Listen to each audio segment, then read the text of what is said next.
So hello everyone, एक बार फिर से स्वागत करता हूं आप सभी का आपके अपने ऑनलाइन प्लेटफॉर्म पर। मेरा नाम है हेमंत गजेंद्र सिंह और मैं हूं आप सभी का बायोलॉजी मेंटोर। प्यारे विद्यार्थियों, आज के इस क्लास को स्टार्ट करने से पहले मैं आपको ये समझा दूं कि अब तक के जेनेटिक्स के सीरीज में हमने कहां तक का पोर्शन कवर अप कर लिया है। देखिए, आपको पता है कि हमने प्रीवियस क्लास में प्रीवियस जो लेक्चर मैंने जेनेटिक्स का अपलोड किया था उसमें मैंने आपको बताया था मोनोहाइब्रिड क्रॉस के बारे में, और मोनोहाइब्रिड क्रॉस क्या है इसके बारे में जो भी कंसेप्ट मैंने आपको बताया था, है ना, उस पे बेस्ड न्यूमेरिकल क्वेश्चन हमें यहां पर आज के क्लास में डिस्कस करना था। बट आई डिसाइडेड टुडे कि हम पहले यहां पर डाईहाइब्रिड क्रॉस पढ़ लें, फिर हम मोनोहाइब्रिड और डाईहाइब्रिड पे जितने भी न्यूमेरिकल क्वेश्चन बन सकते हैं किसी भी एग्जामिनेशन के पॉइंट ऑफ व्यू से, आपके एग्जामिनेशन के पॉइंट ऑफ व्यू से, उनको हम यहां पर एक एक करके डिस्कस करेंगे। लेकिन पहले डाईहाइब्रिड क्रॉस की जितने भी कंसेप्ट वाली बात है, कंसेप्चुअल पॉइंट है, या फिर एनसीईआरटी की जो थ्योरेटिकल पॉइंट है, उनको हम एक अलग तरीके से हम जानेंगे, सीखेंगे और समझेंगे। ठीक है, तो देखिए आज का जो क्लास रहने वाला है ये पूरा का पूरा क्लास रहने वाला है अबाउट डाईहाइब्रिड क्रॉस। देखिए, डाईहाइब्रिड क्रॉस को भी जब आप यहां पे क्लियरली पढ़ लेंगे, अच्छे से समझ लेंगे, तो आपके लिए मोनोहाइब्रिड और डाईहाइब्रिड दोनों के ही क्वेश्चन करना बहुत ही आसान हो जाएगा। देखिए, न्यूमेरिकल क्वेश्चन किसी भी तरह के बन सकते हैं, और न्यूमेरिकल क्वेश्चन जितने भी all possible types of question बन सकते हैं न्यूमेरिकल के, मोनोहाइब्रिड और डाईहाइब्रिड पर बेस्ड उन सभी क्वेश्चंस को भी मैं आपको बताऊंगा,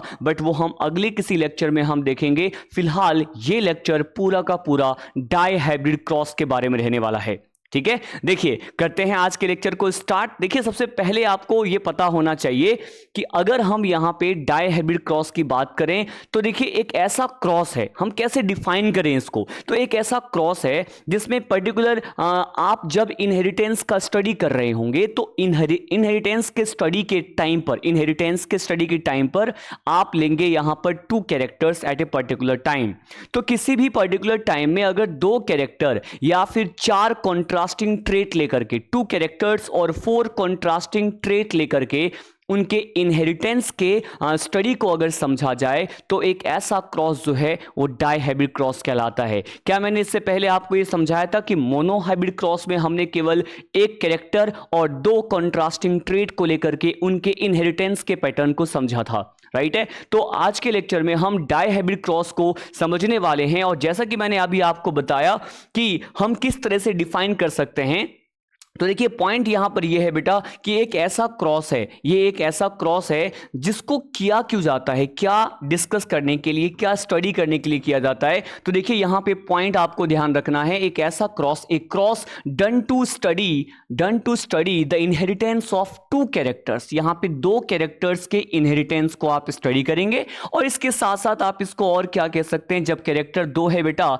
तो हर कैरेक्टर के 2 कॉन्ट्रास्टिंग ट्रेट होते हैं, आप जानते हैं। तो यहां पर जब 2 कैरेक्टर को लेकर के इनहेरिटेंस के प्रोसेस को स्टडी किया जा रहा है, तो क्या मैं ये भी कह सकता हूं कि 4 कॉन्ट्रास्टिंग ट्रेट को लेकर के स्टडी किया जाएगा। सो बेसिकली कंसेप्ट निकला क्या, हम ये कह सकते हैं कि एक cross done to study the inheritance of 2 characters as well as 4 contrasting trait at a particular time.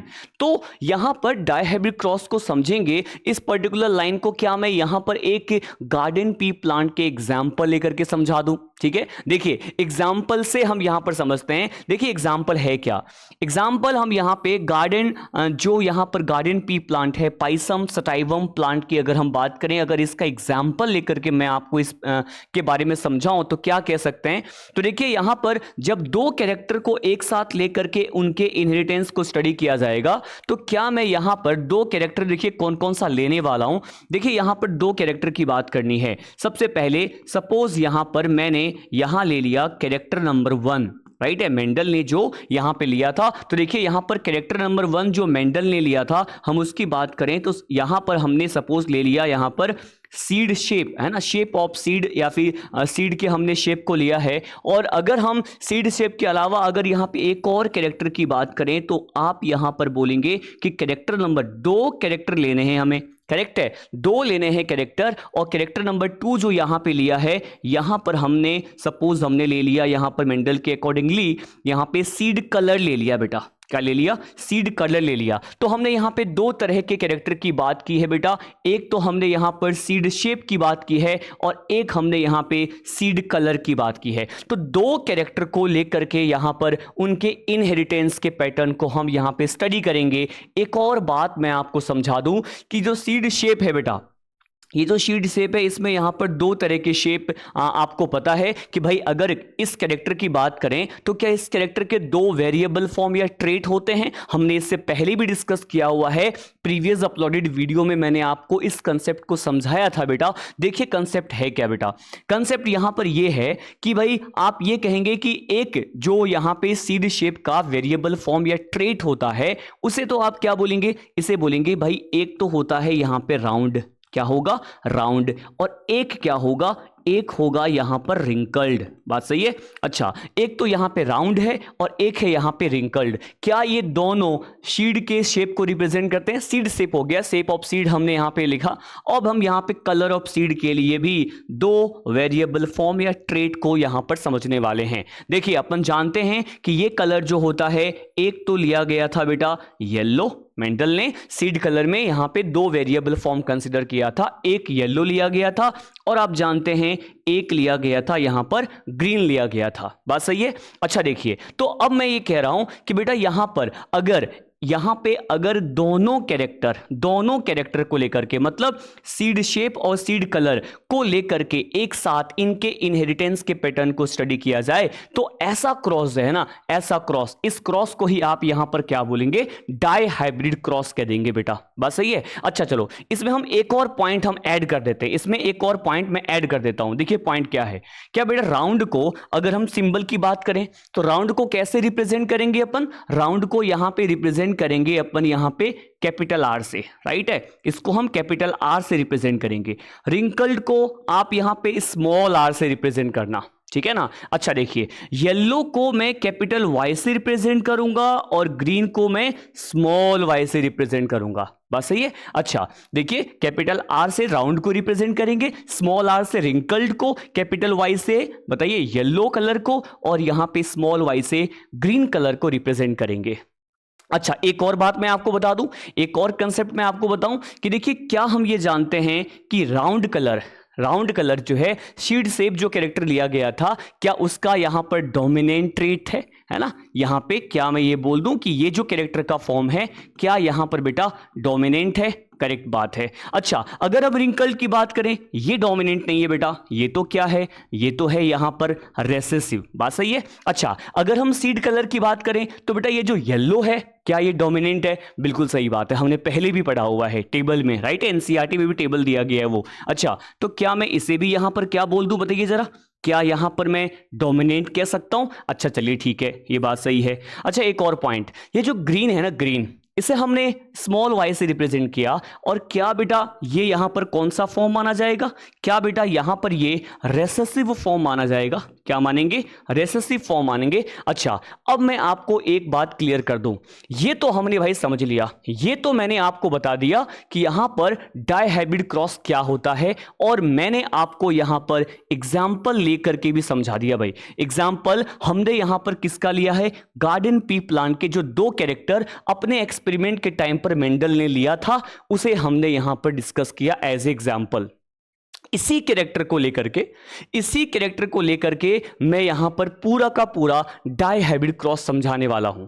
देखिए एक और बात मैं ओरली बोल रहा हूं, आप नोट्स में इस बात को मेंशन भी कर सकते हैं अपने नोट्स में कि देखिए मेंडल के अकॉर्डिंग अगर देखें तो मैंने बहुत पहले एक क्लास में मैंने आपको ये कहा था कि मेंडल के लिए जो है ये किस्मत वाली ही बात रही, या फिर आप इसे कोइंसिडेंस भी कंसिडर कर सकते हैं कि मेंडल ने जितने बार भी या जितने भी तरह के डाई हाइब्रिड क्रॉस किए ना, या फिर अपने क्रॉस में जब उन्होंने दो कैरेक्टर लिए तो लिए गए हर कैरेक्टर के जीन्स अलग अलग क्रोमोसोम पे पाए जा रहे थे। बात सही है। ये हमने पहले भी बहुत डिटेल में डिस्कस किया हुआ है, मैंने आपको ये बता रखा है कि इत्तेफाक की बात रही कि जो मेंडल ने अपने एक्सपेरिमेंट में डायहाइब्रिड क्रॉस के एक्सपेरिमेंट में जितने भी दो कैरेक्टर लिए, उन दोनों कैरेक्टर के जो जीन्स थे वो सेम क्रोमोसोम पे नहीं पाए जाते थे, वो अलग अलग क्रोमोसोम पे पाए जाते थे। इसीलिए तो वो लॉ ऑफ इंडिपेंडेंट असॉर्टमेंट को समझा पाए और लॉ ऑफ लिंकेज को नहीं समझा पाए, या फिर हम ये बोल दें कि लिंकेज के कंसेप्ट के बारे में उनको मालूम नहीं चला।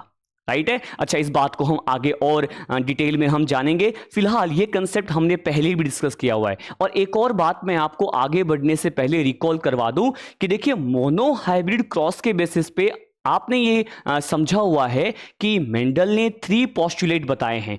इन्हीं तीनों पोस्टुलेट को दो मेंडलिज्म के इनहेरिटेंस के लॉ में कन्वर्जन कर दिया गया है, या कन्वर्ट कर दिया गया है, लॉ ऑफ डोमिनेंस और लॉ ऑफ सेग्रीगेशन, जिसे law of purity of gametes कहते हैं। तो क्या मैं ये कह दूं, इनहेरिटेंस के या फिर हेरिडिटी के जो दो लॉ हैं वो तो मोनो हाइब्रिड क्रॉस के रिजल्ट से निकाले गए हैं, राइट। लेकिन अगर हम यहां पे थर्ड लॉ की बात करें, लॉ ऑफ इंडिपेंडेंट असॉर्टमेंट की बात करें, असॉर्टमेंट का मतलब यहां पे इनहेरिटेंस ही होता है, तो लॉ ऑफ इंडिपेंडेंट इनहेरिटेंस या असॉर्टमेंट की अगर बात करते हैं तो आप कहेंगे ये जो थर्ड लॉ है वो यहां पर पोस्टुलेट फोर्थ से निकाला गया है, पोस्टुलेट फोर्थ से निकाला गया है। और ये जो पोस्टुलेट फोर्थ है, या जिसे हम लॉ थर्ड बोल रहे हैं, लॉ ऑफ इंडिपेंडेंट असॉर्टमेंट बोल रहे हैं, वो डिसाइड किया गया है किसके रिजल्ट, किसके कंक्लूजन के बिहाफ पर, आप बोलेंगे डाई हाइब्रिड क्रॉस के कंक्लूजन के बिहाफ पर। बात सही है। अच्छा, बिल्कुल बेसिक सी बात मैंने आपको समझा दी। अच्छा, एक और पॉइंट मैं बता क्या रहा था, मैं बता ये रहा था आपको कि देखिए, आपको ये ध्यान रखना है कि अगर हम डाई हाइब्रिड क्रॉस की बात करें तो डाई हाइब्रिड क्रॉस के लिए टोटल जो है 21 डाई हाइब्रिड क्रॉस जो है परफॉर्म करवाए जा सकते हैं। लेकिन मेंडल ने सारे के सारे 21 डाई हाइब्रिड क्रॉस कभी भी नहीं किया।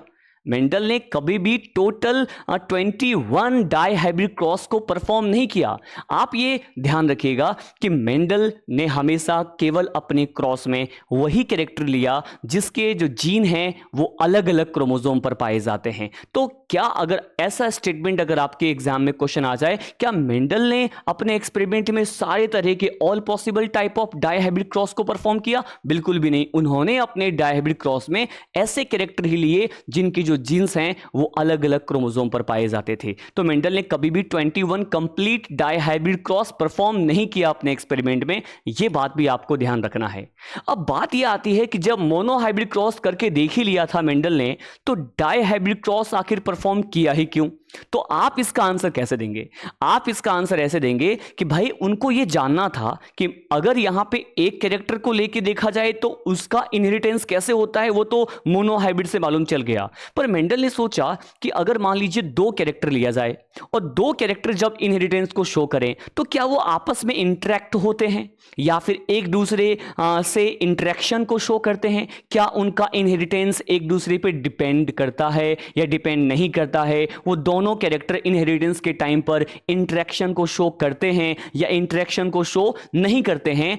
यही एक रीजन रहा जिसकी वजह से मेंडल ने डाई हाइब्रिड क्रॉस परफॉर्म किया। तो देखिए, ध्यान रखिएगा कि मेंडल ने डाई हाइब्रिड क्रॉस किया क्यों? उनको जानना था कि भाई मान लो यहां पे दो कैरेक्टर लिए गए हैं, सीड शेप लिए गए हैं, सीड कलर लिए गए हैं, ये दोनों कैरेक्टर क्या आपस में कोई इंटरेक्शन शो करते हैं क्या, या इंटरेक्शन शो नहीं करते हैं क्या? मेंडल को बस ये जानना था, और यही जानने के लिए मेंडल ने यहां पर डाई हाइब्रिड क्रॉस परफॉर्म किया है बेटा। तो आपको क्या मैं यहां पर एक स्टेटमेंट प्रोवाइड कर सकता हूं? बिल्कुल बेसिक से मैं आपको हर एक बात ग्राउंड लेवल से समझा रहा हूं। मुझे उम्मीद है आप ये सब कुछ समझ रहे होंगे। नोट्स मेंटेन करना, नोट्स आपके लिए फ्रूट है। ऐसा कंटेंट आपको कहीं पर भी अवेलेबल नहीं किया जाएगा, आप ढूंढ लीजिए, है ना। इतनी बेसिक से कोई बताता नहीं है, ये मान के बताया जाता है कि बच्चे को पहले से ही बहुत कुछ पता है ना। तो मेरा मानना है कि बायोलॉजी भी थ्योरेटिकल सब्जेक्ट बिल्कुल भी नहीं है। बहुत सारे कंसेप्ट है, हर थ्योरी के लाइन के पीछे एक कंसेप्ट अगर समझ लिए तो थ्योरी का लाइन मुजुबानी आपको फिंगर टिप्स पे याद हो जाएगा। करेक्ट है। अच्छा देखिए, पॉइंट यहां पर क्या है? पॉइंट यहां पर है कि Mendel performed dihybrid cross just to know the any interaction among the characters during the inheritance. आखिर ये है कि भाई जब किसी भी इनहेरिटेंस के प्रोसेस में यहाँ पे जो कैरेक्टर्स लिए गए हैं तो इन कैरेक्टर्स के बीच में क्या किसी भी तरह का कोई इंटरेक्शन शो होता है क्या? बस मेंडल को यही जानना था, केवल मेंडल को यही जानना था कि लिए गए कैरेक्टर्स जो हैं क्या वो आपस में इंटरेक्शन को शो करते हैं। तो देखिए मैं आपसे पूछूं, यही तो मैंने आपको समझाया कि Mendel perform dihybrid cross just to know about the any interaction that can be possible among the characters during the inheritance process, right. Inheritance के प्रोसेस में है ना, दो कैरेक्टर्स जो अगर लेके देखें तो कैरेक्टर्स का इंटरेक्शन होता है कि नहीं होता है, राइट है। अच्छा चलिए, आई होप आपको ये सारी बातें समझ में आ गई होंगी। देखिए मैं आपको पहले भी बता चुका हूं कि भाई garden pea plant Pisum sativum जो प्लांट है उसमें हम यहां पर इन दोनों कैरेक्टर को एज एग्जाम्पल लेकर के पूरा का पूरा डाई हाइब्रिड क्रॉस समझने वाले हैं। चलिए बेसिक पॉइंट मैंने आपको समझा दिया, अब सीधे हम आते हैं अगले कंसेप्ट की ओर, ठीक है। चलिए देखते हैं अब नेक्स्ट पॉइंट में हमें यहां पर क्या डिस्कस करना है मैं आपको समझाऊं। देखिए मैंने यहां पर क्या बताया है, क्या आपने ये बात बहुत पहले ही पढ़ लिया था? मेंडल ने अपने एक्सपेरिमेंट में कौन से टेक्निक लिए थे? तो 2 स्टेप मैंने आपको बताया था कि मेंडल पहले प्योर पेरेंट बनाते थे, है ना। मैंने आपको बताया था कि बहुत बार many time on the regular basis पर वो क्या करवाते थे, सेल्फिंग करवाते थे, सेल्फ पॉलिनेशन करवाते थे, राइट है। फिर सिलेक्शन करते थे और सबसे पहले वो प्योर लाइन या ट्रू ब्रीडिंग या प्योर पेरेंट जनरेट करते। मतलब मेंडल ने पेरेंटल जनरेशन में हमेशा जो प्लांट लिया ना और जिनके बीच में उन्होंने क्रॉस किया वो हमेशा होमोजाइगस कंडीशन मतलब प्योर लिए गए। ये बात तो हमने मोनोहाइब्रिड और उससे पहले भी टेक्निक्स में भी पढ़ा हुआ है, बात सही है। देखिए अब इस बात को मैं कैसे समझाने वाला हूं कि भाई मैंने यहां पर ले लिया भाई कि पेरेंटल जनरेशन, बेटा ये क्या लिया है मैंने, यहां पर मैंने पेरेंटल जनरेशन लिया है, यहां पर पेरेंटल जनरेशन की बात करेंगे। अच्छा देखिए, तो हम यहां पर कह रहे हैं कि मेंडल ने हमेशा लिया है जो कंडीशन वो होमोजाइगस कंडीशन रहा, प्योर लाइन ही पहले उन्होंने डेवलप किया था। तो देखिए मैं ये कह रहा हूं कि मेंडल ने यहां पर पेरेंटल जनरेशन में यहां पर क्या लिया, एक पेरेंट को ऐसा माना बेटा capital R capital Y, right है। और एक जो पेरेंट है उसको इन्होंने किस जीनोटाइप से कंसीडर किया था इनिशियली पेरेंटल जनरेशन में? तो मैं कह रहा हूं यहां पे स्मॉल आर है ना, स्मॉल वाई, बिल्कुल बेसिक सी बात है। क्या देखिए यहां पर ये पेरेंट भी होमोजाइगस कंडीशन में है, ये पेरेंट भी होमोजाइगस कंडीशन में है। क्या मैं ये कह दूं कि यहां पर पेरेंटल जनरेशन में जो पेरेंट लिए गए हैं बेटा क्या ऑलवेज प्योर ही लिए जाते हैं? प्योर मतलब होमोजाइगस कंडीशन में लिए जाते हैं, बिल्कुल बेसिक सी बात है, ठीक है ना। अच्छा देखिए एक और पॉइंट समझाऊं, देखिए अगर ये होमोजाइगस कंडीशन है बेटा तो बोलो डोमिनेंट है, ये भी डोमिनेंट है, ये दोनों यहां पर क्या है बोलो जरा, रेसेसिव फॉर्म है। तो देखिए यहां पर क्या कैपिटल आर कैपिटल वाई को एज ए फिनोटाइप अगर हमें मुझे रिप्रेजेंट करना होगा तो क्या बोलूंगा मैं कहूंगा भाई ये क्या है, ये राउंड और येलो है ना। और अगर स्मॉल आर स्मॉल वाई की बात करेंगे तो बोलेंगे रिंकल्ड और क्या है, ग्रीन है। मैंने यही तो बताया था अभी आपको कि स्मॉल आर रिंकल को रिप्रेजेंट करेगा, स्मॉल वाई ग्रीन को रिप्रेजेंट करेगा। क्लियर है क्या ये बात? अच्छा सुनिए, अब यहां पर क्या है, क्या मैं ये कह दूं कि मेंडल ने पेरेंटल जनरेशन में क्या यहां पर राउंड येलो और रिंकल्ड ग्रीन टाइप के प्योर प्लांट कंसीडर किया? बात सही है। अच्छा अब क्या है, मैंने आपको ये पॉइंट सिखा रखा है कि पेरेंटल जनरेशन में जो भी यहां पे प्लांट लिए जाते हैं बेटा उनके बीच में क्रॉस करवाया जाता है, उनके बीच में क्या करवाते हैं, क्रॉस करवाते हैं। और क्रॉस करवाने से पहले भाई क्या बनाएंगे आप, गेमिट बनाएंगे। तो आप मुझे बताइए अगर फॉक लाइन मेथड भी यूज में लोगे तो क्या इससे बेटा इससे जो गेमिट बनेगा क्या यहां पर उसका जीनोटाइप कैपिटल आर और कैपिटल वाई होगा कि नहीं? बहुत पहले गैमेट फॉर्मेशन के लेक्चर में पूरा समझा रखा है आपको, है ना।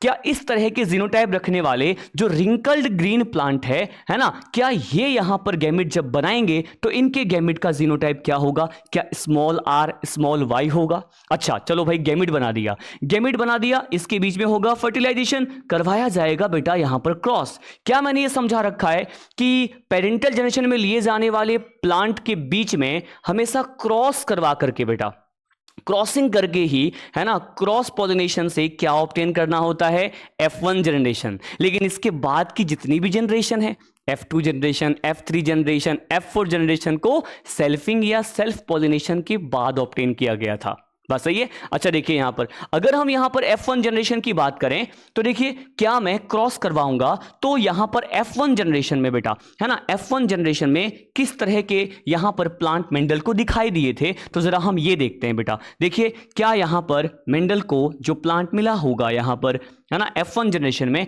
कैपिटल आर कैपिटल वाई है ना, इधर से आ जाओ, स्मॉल आर है ना स्मॉल वाई। क्या मैं इसको ऐसे भी लिख सकता हूं, क्या मैं इसको ऐसे भी लिख दूं कि capital R small R capital Y small Y, क्या मैं इसको ऐसे भी लिख सकता हूं? बात सही है। अच्छा देखिए तो क्या मेंडल को यहां पर डायहाइब्रिड क्रॉस के टाइम पर F1 जनरेशन में मिले हुए प्लांट ऐसे थे, है ना? तो आप मुझे बताइए ये प्लांट जो है क्या यहां पर जो है इसका मतलब है क्या इसने अपने आप को एक्सप्रेस किया, इसने अपने आप को एक्सप्रेस किया है ना? क्या यहां पर इस वाले जीनोटाइप ने अपने आप को एक्सप्रेस किया, जीन ने अपने आप को एक्सप्रेस किया? अच्छा तो जरा आप मुझे बताइए क्या यहां पर मेंडल को F1 जनरेशन में जो प्लांट मिले हैं वो किस टाइप के मिले हैं? आप कहेंगे राउंड और येलो। मतलब यहां पर मिले हुए F1 जनरेशन के जो ऑफ स्प्रिंग है, प्रोजेनी है, वो लिए गए दोनों स्टार्टिंग में जो पेरेंट थे उन दोनों पेरेंट में से किसी एक के साथ ही सिमिलरिटी को शो करता है। यही तो हमें मोनो हाइब्रिड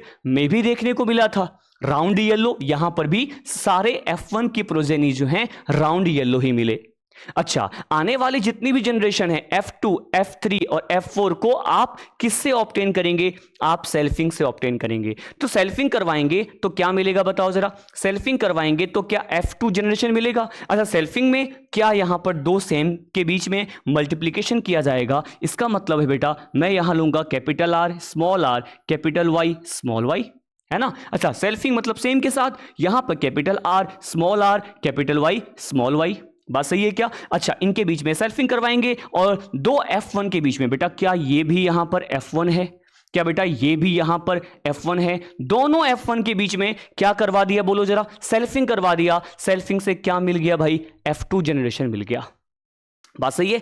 अच्छा चलो भाई अब हम आगे की बात करते हैं, आगे की बात करते हैं कि भाई F2 जनरेशन को किस तरह से ऑब्टेन किया होगा, मेंडल ने F2 जनरेशन को किस तरह से ऑब्टेन किया और F2 जनरेशन में मेंडल को कौन कौन से प्रोजेनी और कितने प्रोजेनी देखने को मिले। एनसीईआरटी में इसको टेबल बना करके समझाया है। चलो एक बार मैं बनाने का तरीका आपको समझाता हूं कि कैसे करना है बेटा, कैसे ये सब करना है मैं आपको समझा रहा हूं, देखिए आप ध्यान से।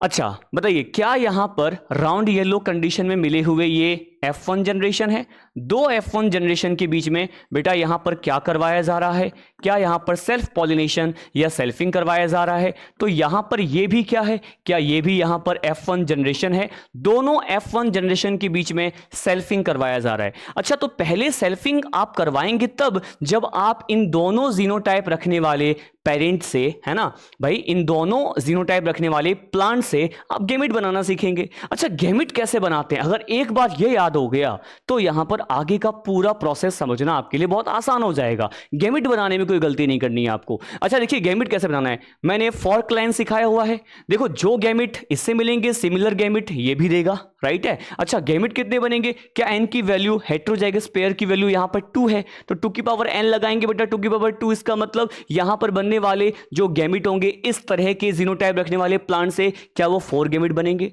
अच्छा कैसे गैमेट बनेंगे तो ये मैं सिखाता हूं आपको। बताइए जरा स्टार्टिंग में हेटेरोजाइगस कंडीशन है, गैमेट फॉर्मेशन का लेक्चर याद कीजिए बेटा। क्या मैंने आपको बताया था? हेटेरोजाइगस है तो यहां पर फॉर्क यूज में लेंगे, कैपिटल आर लिख दिया स्मॉल आर लिख दिया। यहां पर भी हेटेरोजाइगस कंडीशन है, अगेन यहां पर फॉर्क यूज में लेंगे, फॉर्क यूज में लिया तो बोलिए यहां पर लिखा बेटा कैपिटल वाई, यहां लिखा स्मॉल वाई, यहां लिखा कैपिटल वाई, यहां लिखा स्मॉल वाई, राइट है। मिलने वाले जो गैमेट चारों बनेंगे उसका जीनोटाइप क्या होगा तो आप कहेंगे एक गैमेट होगा यहां पर capital R capital Y type का, एक गैमेट होगा यहां पर capital R small Y type का, एक गैमेट बेटा इससे एक गैमेट होगा यहां पर small R capital Y type का, और एक गैमेट जो होगा बेटा वो small R small Y type का होगा। तो आप मुझे बताइए क्या यहां पर इससे जब आप गैमेट बनाएंगे कितने गैमेट मिले बताओ जरा? 4 गैमेट मिले। और चारों गैमेट का जीनोटाइप क्या है ये मैंने आपको समझा दिया। अब देखो क्या मैंने Punnett square checker board method में एक पॉइंट समझाया था कि फीमेल गैमेट को यहां पे कैसे रिप्रेजेंट करना होता है, कैसे अरेंज करना होता है, वर्टिकल मैनर में, और हॉरिजेंटल मैनर में मेल गैमेट को रिप्रेजेंट करना होता है। तो यहां पर यही चारों गैमेट दोनों ही तरह के, मतलब मेल और फीमेल पेरेंट से सेम तरह के गैमेट यहां पर ऑब्टेन होंगे। तो आपको यहां पर यह ध्यान रखना है कि यहां पर मिलने वाले जो चारों गैमेट है उसमें से सपोज मैंने यहां पर कहा बेटा कि इधर इस तरह से मैंने रिप्रेजेंट कर दिया कि ये जो है ना, ये यहां पर मिलने वाले कौन से गैमेट है, ये यहां पर फीमेल के गैमेट है जिसे वर्टिकली यहां पर रिप्रेजेंट करना है, राइट है। अच्छा, यहां पर मिलने वाले जो मेल गैमेट्स हैं, मेल गैमेट्स को हॉरिजॉन्टल मैनर में आप रिप्रेजेंट करेंगे, तो हमने यहां पर इसको रिप्रेजेंट कर दिया बेटा, राइट है। अच्छा, तो देखिए मेल गैमेट और फीमेल गैमेट सिमिलर टाइप के ही हैं, है ना, 4 टाइप के यहां पर गैमेट हमें मिलते हुए दिख रहे हैं। अब क्या करना है कि मैंने प्रीवियस लेक्चर में आपको बताया था कि पनिट स्क्वायर और चेकर बोर्ड में कैसे मल्टीप्लिकेशन करना है। तरीका एक बार मैं वापस सिखाता हूं कि पॉइंट मैंने आपको क्या बताया हुआ है कि आपको इसको होल्ड करना है, इन चारों के साथ कंबाइन करना है, इसको होल्ड करना है और इसको इन चारों के साथ कंबाइन करना है। कॉम्बिनेशन से मिला हुआ जेनेटिक क्रॉस का रिजल्ट आपको यहां पे लिख देना है। क्या मैंने यही पैटर्न पहले भी मोनो हाइब्रिड में भी फॉलो किया था, राइट है। तो जरा हम देखते हैं कि कितने तरह के F2 जनरेशन में प्रोजेनी या फिर ऑफस्प्रिंग पॉसिबल है, देखने को मिल सकते हैं। अच्छा चलो, इसको होल्ड किया, इन चारों के साथ कंबाइन किया, रिजल्ट को यहां पे लिखा। तो देखिए यहां पर क्या कैपिटल R कैपिटल Y देखने को मिलेगा। इसको होल्ड किया, इसके साथ यहां पर आप कंबाइन करेंगे, रिजल्ट में यहां पर कैपिटल R कैपिटल Y और स्मॉल y देखने को मिलेगा। बात सही है। अच्छा देखिए, अगर हम इसको इन दोनों को कंबाइन करें तो capital R small r capital Y और कैपिटल Y देखने को मिलेगा। बस सही है। अच्छा, अगर हम इसको होल्ड करके इसके साथ कंबाइन करें तो यहां जो रिजल्ट मिलेगा मुझे वो कैपिटल R स्मॉल r है ना, कैपिटल Y स्मॉल y मिलेगा। और जिस तरह से हमने यहां पर इन चारों प्रोजेनी का जीनोटाइप डिसाइड किया है कॉम्बिनेशन पैटर्न को अपनाने के बाद, सिमिलर मैनर में क्या हम इन बाकी सभी जो मिलने वाले चेकर बोर्ड हैं उसमें भी सेम ही पैटर्न अपनाएंगे। देखिए, इसको होल्ड करना है, इसको कंबाइन करना है इस पर्टिकुलर जीनोटाइप के साथ। देखिए क्या रिजल्ट आएगा। क्या यहां पर कैपिटल R और capital Y small y obtain होगा। यहां पर आप कहेंगे कैपिटल R है ना, स्मॉल y ऑब्टेन होने वाला है। देखिए यहां पर क्या ऑब्टेन होगा, कैपिटल R स्मॉल r है ना, स्मॉल y और कैपिटल Y मिलेगा। तो क्या मैं इसको ऐसे लिख दूं, capital Y small y।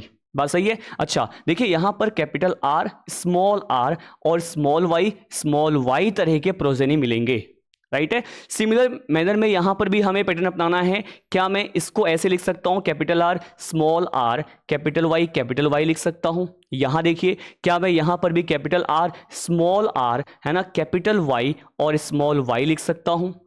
Similar यहां पर भी तरीका सेम अपनाना है, स्मॉल r कैपिटल Y मिलेगा।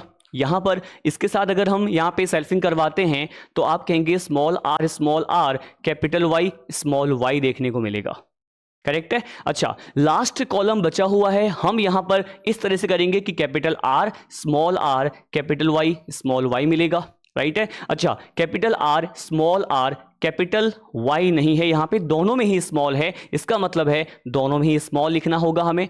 सिमिलरली यहां पर भी क्या स्मॉल r राइट है, और कैपिटल Y स्मॉल y देखने को मिलेगा। और यहां पे लास्ट में यहां पे सारे के सारे होमोजाइगस रेसेसिव कंडीशन में देखने को मिलेंगे, इसका मतलब है स्मॉल r और स्मॉल y देखने को मिलेगा। बात सही है। तरीका बस आपको यहां पर यह फॉलो करना होता है कि किसी एक गैमेट को होल्ड किया, बाकी के चारों के साथ आपने यहां पर कंबाइन कर दिया और इनके कॉम्बिनेशन से मिलने वाले रिजल्ट, जेनेटिक क्रॉस के रिजल्ट को आपने यहां लिखा। तो हम ये जान पा रहे हैं कि बनने वाले जो प्रोजेनी है ना, वो कॉम्बिनेशन के बाद आखिर किस तरह के जीनोटाइप रख रहे हैं। अगर मैं आपसे पूछूं कि मेंडल को इस तरह से F2 जनरेशन में टोटल कितने प्रोजेनी या फिर ऑफस्प्रिंग या जाइगोटिक कॉम्बिनेशन देखने को मिला इन डाइहाइब्रिड क्रॉस, तो आप देखिए अगर आप काउंट करेंगे तो क्या मैं कह दूं कि टोटल 16 का चेकर बोर्ड बना है। तो टोटल बनने वाले जो जाइगोटिक कॉम्बिनेशन या ऑफस्प्रिंग के नंबर है डाइहाइब्रिड क्रॉस में F2 जनरेशन में, क्या यहां पर 16 टाइप के प्रोजेनी मिलेंगे।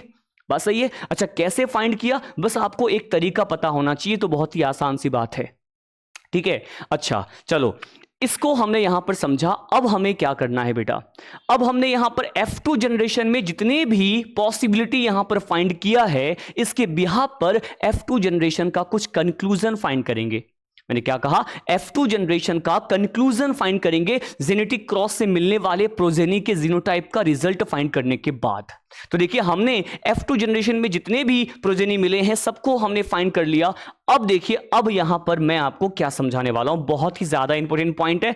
और देखिए यहां पर कंसेप्ट है क्या, कंसेप्ट है क्या, सबसे पहले मैं आपको यहां पर बता दूं, कुछ एक पॉइंट समझाऊंगा कंक्लूजन में, और उसके बाद जीनोटाइपिक फिनोटाइपिक रेशियो की बात करेंगे बेटा। पहले जरा हम यहां पर फिनोटाइपिक रेशियो की बात करते हैं, फिनोटाइप की बात करते हैं, यहां पे कर लेते हैं। चलो देखिए, सबसे पहले अगर मैं आपसे पूछूं कि यहां पर जो मिलने वाले ये यहां पर क्या है, बताओ जरा, क्या ये यहां पर F2 जनरेशन है? और F2 जनरेशन जो है ना, इस F2 जनरेशन का अब मैं आपको क्या बता रहा हूं, F2 जनरेशन का मैं बता रहा हूं कंक्लूजन, कि F2 जनरेशन का कंक्लूजन क्या है, कंक्लूजन क्या मिला। तो देखिए यहां पर कंक्लूजन में सबसे पहले मैं आपसे पूछ रहा हूं कि अगर यहां पर फाइंड किया जाए फिनोटाइपिक, राइट है, अगर फाइंड किया जाए फिनोटाइपिक रेशियो, तो फिनोटाइपिक रेशियो कैसे फाइंड किया जाएगा? देखिए तरीका क्या है, फिनोटाइपिक रेशियो फाइंड करने का तरीका क्या है, तो आप कैसे फाइंड करेंगे? सबसे पहले यहां देखो आप, क्या यहां पर अगर मैं पूछूं ये जो प्रोजेनी मिले हैं वो किस टाइप के हैं, तो आप बता पाएंगे? क्या ये राउंड येलो टाइप के हैं?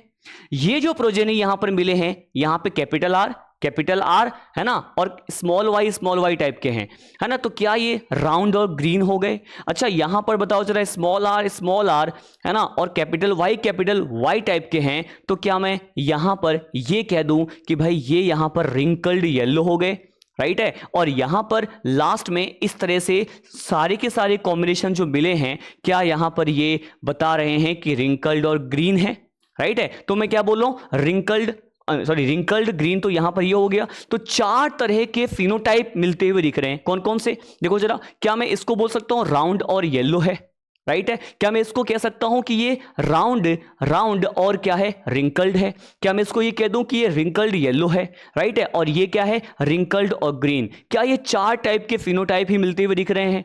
फिनोटाइपिक रेशियो अगर यहां पर मैं आपसे फाइंड करवाऊं, तो आप रेशियो फाइंड करेंगे किसके बीच में? तो जरा देखो, सबसे पहले ये इसकी बात करते हैं बेटा। क्या मैं यहां पर ले लूं, क्या राउंड और येलो? क्या यहां पर F2 जनरेशन में जो है राउंड येलो टाइप के प्रोजेनी मिलते हुए दिख रहे हैं, है ना? अच्छा इससे यहां पर बात करें तो कैपिटल आर, स्मॉल वाई है, तो क्या मैं यहां पर ये लिख सकता हूं बेटा, ये कंडीशन यहां पर राउंड, ये कंडीशन यहां पर क्या है, आप बोलेंगे ये कंडीशन है यहां पर राउंड और ग्रीन कंडीशन, राउंड और ग्रीन कंडीशन है। अच्छा अगर मैं इसकी बात करूं तो आप कहेंगे ये है यहां पर रिंकल्ड, यहां पर ये है wrinkled yellow condition, wrinkled yellow condition. और एक जो लास्ट में यहां पर मिलता हुआ दिख रहा है, क्या बेटा ये यहां पर मैं लिख सकता हूं कि ये है यहां पर रिंकल्ड ग्रीन कंडीशन। क्या यही 4 टाइप के बेटा, क्या यही 4 टाइप के हम ये कह सकते हैं, क्या यही 4 टाइप के फिनोटाइप मिलते हुए दिख रहे हैं? किस जनरेशन की बात कर रहे हैं? ये सब कुछ हम यहां पर F2 जनरेशन की बात कर रहे हैं। 4 तरह के यहां पर फिनोटाइप हमें मिलते हुए दिख रहे हैं। अच्छा अगर इसका रेशियो फाइंड करें, अगर हम इसका रेशियो फाइंड करें, रेशियो फाइंड करने का क्या तरीका हम अपनाएंगे, तो जरा इस बात को भी आप ध्यान से सुने। देखिए रेशियो फाइंड करने का तरीका अगर मैं सिखाऊं तो आपको कौन सा पैटर्न अपनाना है। देखिए एक ट्रायंगल बना करके मैं समझाता हूं, ट्रायंगल बना करके हम इसको समझते हैं। देखिए कौन सा ट्रायंगल बता रहा हूं मैं। सपोज अगर मैं आपसे पूछूं कि भाई ये जो राउंड और येलो है बेटा, ये जो मैंने बताया है राउंड और येलो, ये कितने मिले हैं, कितने यहां पर F2 जनरेशन के प्रोजेनी हैं जो राउंड येलो टाइप के हैं, है ना? तो जरा देखो, क्या मैं ये बोल सकता हूं कि राउंड येलो, देखो एक तो इस लाइन पे आने वाले सारे के सारे, है ना, ट्रायंगल बना के देखेंगे, और इस लाइन पर आने वाले सारे के सारे प्रोजेनी, ठीक है? और अगर हम इसको ट्रायंगल में कन्वर्ट करें तो इस तरह से देखिए, ये जो मैंने लाइन ड्रॉ किया है ये ट्रायंगल बन गया कि नहीं? और इस ट्रायंगल के ऊपर आने वाले जितने भी आपको प्रोजेनी दिखाई दे रहे हैं वो सब के सब आपको कैसे दिखाई देंगे? ये सब के सब आपको राउंड येलो दिखाई देंगे। जरा एक बार चेक करते हैं। देखिए एक बार चेक करें तो आप ये कह सकते हैं कि यहां पर देखो, यहां पर क्या मैं ये इजीली कह सकता हूं कि ये वाले ये कंडीशन भी राउंड येलो है, ये भी राउंड येलो है, ये भी राउंड येलो है, ये भी राउंड येलो है, टोटल राउंड येलो बेटा, ये भी राउंड येलो है ना, ये भी राउंड येलो ही है।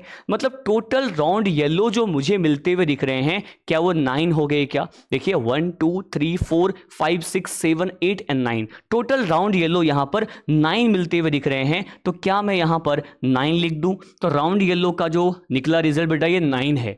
सिमिलरली अगर हम यहां पर किसकी बात करें, अगर हम यहां पे राउंड ग्रीन की बात करें, तो राउंड ग्रीन की अगर बात करें, राउंड ग्रीन कितने मिलेंगे? उससे पहले सबसे आसान, इससे पहले सबसे अलग ही दिख रहा है, यहां पे रिंकल्ड और ग्रीन दिख रहे हैं बेटा। तो रिंकल्ड ग्रीन केवल एक ही तो है, केवल ये वाला ही तो रिंकल्ड ग्रीन है। तो रिंकल्ड ग्रीन को क्या मैं यहां पर 1 लिख दूं क्या? अच्छा, एक और यहां पे टेबल बना रहा हूं। टेबल क्या एक कहेंगे, एक ट्रायंगल आपने आपने जो ट्रायंगल बनाया है वो लार्ज बनाया है, एक स्मॉल बनाते हैं बेटा, एक स्मॉल बनाते हैं। इससे भी आपका जो है बाकी का जो फिनोटाइप है वो आप फाइंड कर सकते हैं। एक ये ले लो, राइट है। यहां पर इन तीनों की बात करो, इन तीनों की बात करो। अच्छा, इन तीनों की कैसे? क्या मैं ये कह दूं कि ये कंडीशन और ये कंडीशन, अगर इन तीनों के देखें तो क्या ये रिंकल्ड येलो है? क्या ये भी रिंकल्ड येलो है? क्या ये भी यहां पर रिंकल्ड येलो है? तो रिंकल्ड येलो कितने मिल रहे हैं? 3 मिल रहे हैं। टोटल प्रोजेनी कितने हैं? 16, राइट है। तो 3 ही तो रिमेनिंग है, और 3 है यहां पर राउंड और ग्रीन। और ये 3 कौन कौन से हैं बेटा? एक तो ये है, एक ये है, और एक आप कहेंगे ये है। क्या ये तीनों कंडीशन यहां पर राउंड ग्रीन कंडीशन है? तो देखो मैंने फाइंड करने का तरीका बस बताया है। जब आप ये लार्ज ट्रायंगल बनाएंगे तो इससे आपको राउंड येलो 9 मिल जाएंगे। सिखा रहा हूं बस, वैसे तो आपको ये याद ही करना है, पर अगर ढूंढना कैसे होता है, अगर ट्रिक अगर हम देखें तो देखिए लार्ज ट्रायंगल पे जो भी आ रहे हैं वो सब राउंड येलो हैं। देखिए ये स्मॉल ट्रायंगल जो बनाया है इस पे जो आ रहे हैं वो रिंकल्ड येलो है ना। अच्छा, ये अलग से ही दिख रहा है, दोनों ही रिसेसिव कंडीशन में है, मतलब ये रिंकल्ड ग्रीन कंडीशन है, करेक्ट है। और यहां पर ये जो बाकी बचे हुए ये तीनों हैं, क्या ये तीनों यहां पर बोलो जरा, क्या राउंड ग्रीन कंडीशन के लिए है? तो अगर मैं आपसे बोलूं कि भाई फिर यहां पर जो आउटकम निकला फिनोटाइपिक रेशियो का जो आउटकम निकला वो क्या आया? तो आप कहेंगे मेंडल को F2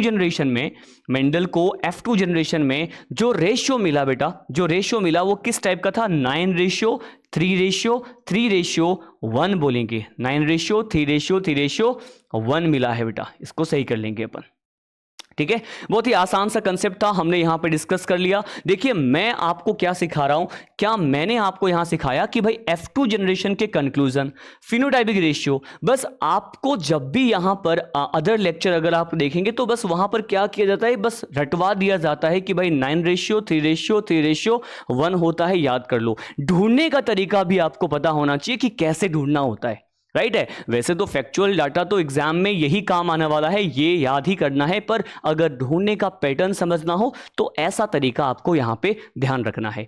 अच्छा, हमने ये फिनोटाइपिक रेशियो कैसे फाइंड करते हैं ये देखा। सिमिलरली अगर हम यहां पर जीनोटाइपिक रेशियो फाइंड करने का तरीका देखें तो जीनोटाइपिक रेशियो फाइंड करने का तरीका क्या है? तो देखो यहां पर 2 तरीके हैं, है ना, 2 तरीके हैं।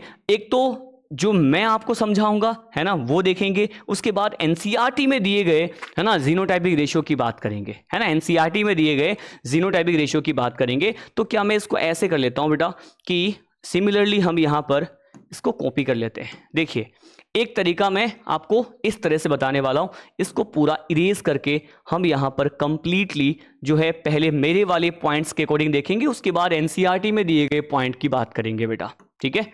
चलिए, जीनोटाइपिक रेशियो की अगर बात करें कैसे फाइंड करना होता है, इसका क्या तरीका है, तो इस तरीके को हम यहां पे देखें तो देखिए यहां पर सेकेंड कंक्लूजन फिनोटाइपिक रेशियो के बाद हम यहां पर डिस्कस करेंगे अबाउट जीनोटाइपिक रेशियो। क्या मैं इसे शॉर्ट फॉर्म में आगे आने वाले टाइम में हर बार मैं इसको GR बोला करूंगा, राइट बात है। अच्छा देखो यहां पर जीनोटाइपिक रेशियो कैसे फाइंड किया जाएगा, तरीका क्या है, तो हम F2 जनरेशन में मिलने वाले ये जो 16 चेकर बोर्ड है इसी को यूज में लेकर के सीखेंगे। देखो कैसे निकालना है। सबसे पहले याद करना है ना, यहां पर भी जिस तरह से फिनोटाइपिक रेशियो आपको बताया वैसे ही जीनोटाइपिक रेशियो का भी एक तरीका सिखा रहा हूं। देखिए क्या है, सबसे पहले कैसे याद रखा जाए, तो अगर आप यहां पर इस प्रोजेनी को देखें, अगर आप इस प्रोजेनी को देखेंगे तो देखिए यहां पर ये जो है ना इस तरह का केवल एक ही मिलेगा आपको, और ये केवल और केवल यहीं पर ही पाया जा रहा है। इसको ऐसे देखते हैं बेटा, इसको हम ऐसे देखते हैं कि अगर हम इसको यहां देखें, ये जो है ना ये इस तरह की प्रोजेनी केवल एक ही जगह और केवल यहीं दिख रहा है ना। तो देखिए क्या मैं यहां पर अगर रेशियो फाइंड करूं, आप ढूंढ के देख लेना, है ना, मेरा ढूंढा हुआ है, मैं कंक्लूजन सीधे बता रहा हूं कि अगर मैं बोलूं कि कैपिटल आर, है ना, ऐसे इसको लिखते हैं कि कैपिटल आर, है ना, कैपिटल आर, बेटा क्या बोला मैंने, कैपिटल आर और कैपिटल वाई, है ना, इसका रेशियो, ठीक है, और क्या यहां पर ये केवल 1 ही दिखाई देंगे, बात सही है। अच्छा, अगर मैं आपको बोलूं कि ये और ये यहां पर जीनोटाइप जो है क्या है, क्या ये कैपिटल आर और capital Y small Y type का है, और यहां पर बेटा ये दोनों, ये और ये इस तरह से 2 ही दिखाई देंगे। ऐसे जीनोटाइप रखने वाले प्रोजेनी आपको पूरे F2 जनरेशन में 2 ही मिलेंगे। तो मैं यहां पर कह रहा हूं कि भाई ये यहां पर 2 मिल गए, बात सही है। अच्छा सुनो, पहले मेरा पॉइंट ऑफ व्यू, उसके बाद एनसीईआरटी में इस सीक्वेंस को कैसे बताया गया है वो भी हम देखेंगे बेटा, ठीक है।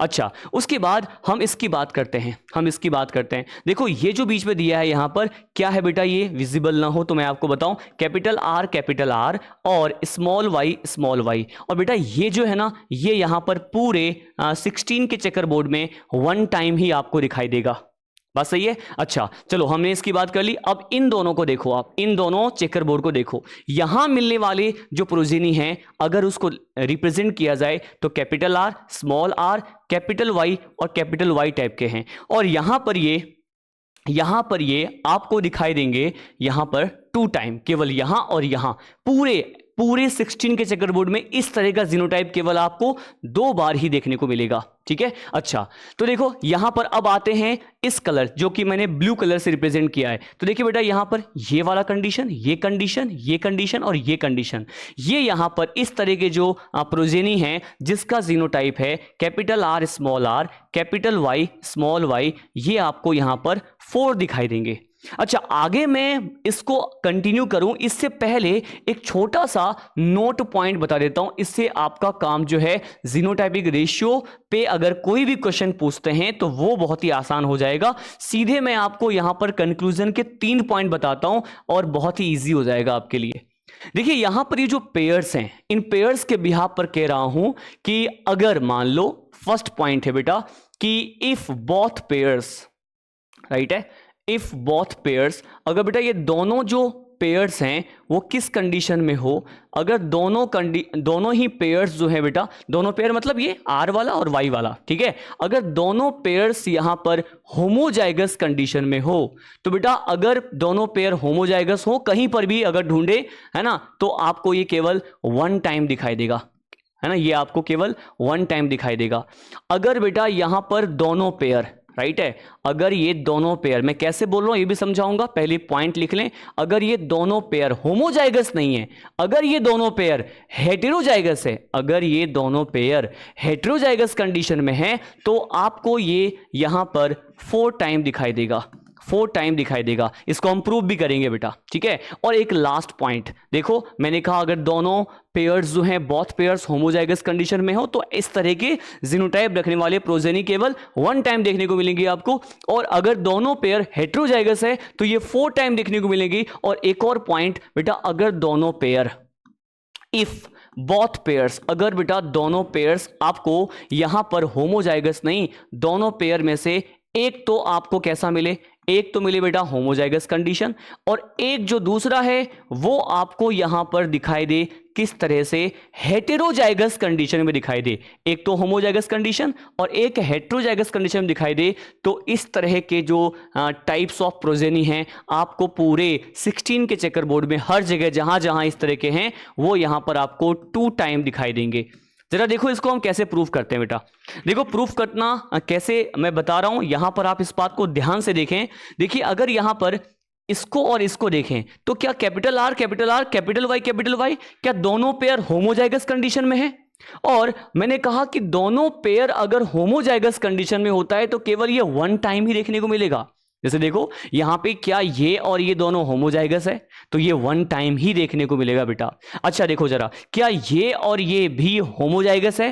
होमोजाइगस है तो ऐसा जीनोटाइप भी केवल आपको वन टाइम देखने को मिलेगा। जहां जहां दोनों होमोजाइगस कंडीशन हो, जहां जहां दोनों होमोजाइगस कंडीशन हो, जैसे देखो यहां पर कैपिटल आर और स्मॉल वाई है, होमोजाइगस है, तो ये भी यहां पर केवल वन टाइम ही इस तरह का जीनोटाइप रखने वाला प्रोजेनी देखने को मिलेगा।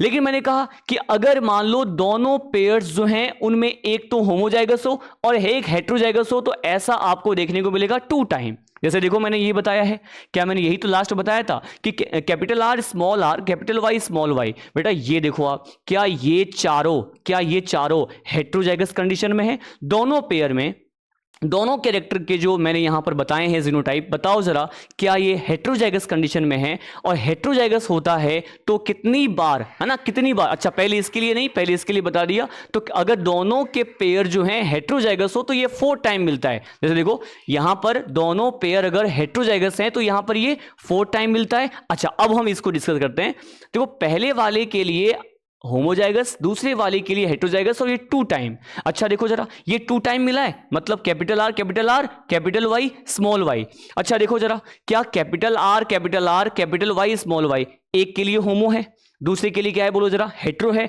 तो ये जो है ना यहां पर भी है और ये कंडीशन यहां पर भी है। और इस तरह के एक होमो और एक हेट्रो वाला कॉम्बिनेशन 2 टाइम, और दोनों ही होमो वाला कंडीशन 1 टाइम, और दोनों हेट्रो वाला कंडीशन 4 टाइम आपको यहां पर देखने को मिलेगा। और इस बिहार पर जीनोटाइपिक रेशियो आप फाइंड कर सकते हैं, ठीक है ना। अच्छा देखिए नेक्स्ट पॉइंट, अब हम सीधे यहां पर हमारे रेशियो पर आ जाते हैं।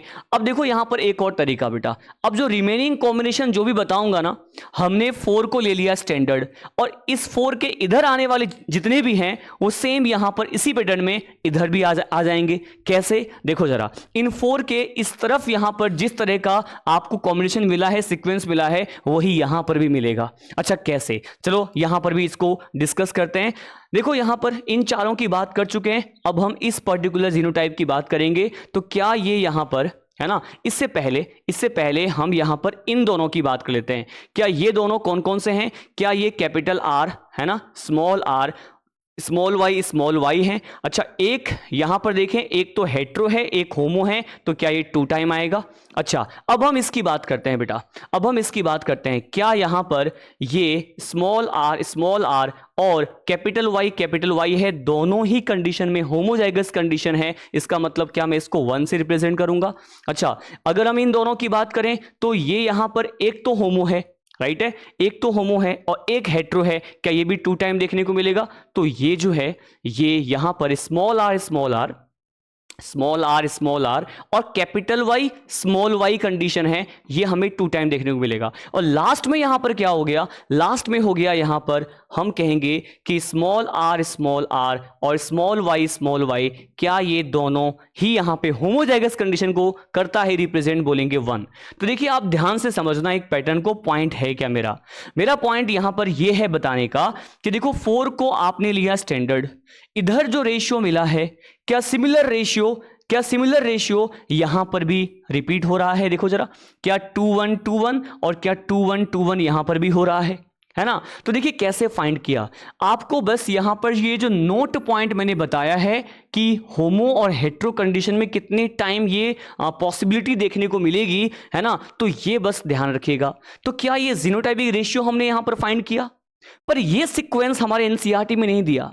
भाई डिसाइड तो हमें यही करना है, आएगा तो रिजल्ट यही, हमने यहां पर जीनोटाइपिक रेशियो के लिए ऐसा फाइंड किया, आएगा तो यही, राइट है। लेकिन हमारे एनसीईआरटी में इसी बात को बेटा, इसीलिए मैंने पहले उसको इरेज कर दिया था, हमारे एनसीईआरटी में इसी बात को इस तरह से इस सीक्वेंस में बताया गया है। अच्छा इस तरह से क्या बताया गया है, वही जो जीनोटाइपिक रेशियो मैंने आपको बताया है। जीनोटाइपिक रेशियो मतलब जीआर से करते हैं रिप्रेजेंट, मतलब इसका रेशियो, इस सीक्वेंस को जो हमने यहां लिखा है 1:2:1:4:4:4:2:1 इसको सिमिलर पैटर्न को हमारे एनसीईआरटी में किस तरह से रिप्रेजेंट किया गया है, बोला गया है हमारे एनसीईआरटी में जो जीनोटाइप का रेशियो यहां पर हाइब्रिड क्रॉस में F2 जनरेशन में मिलता है ना, या फिर मेंडल को अपने एक्सपेरिमेंट में मिला था, वो क्या है? तो आप कहेंगे जीनोटाइपिक रेशियो जो मिला था वो है 1 ratio, according to NCERT 1 ratio 2 ratio 2 ratio 4 ratio 1 ratio 2 ratio 1 ratio 2 ratio 1,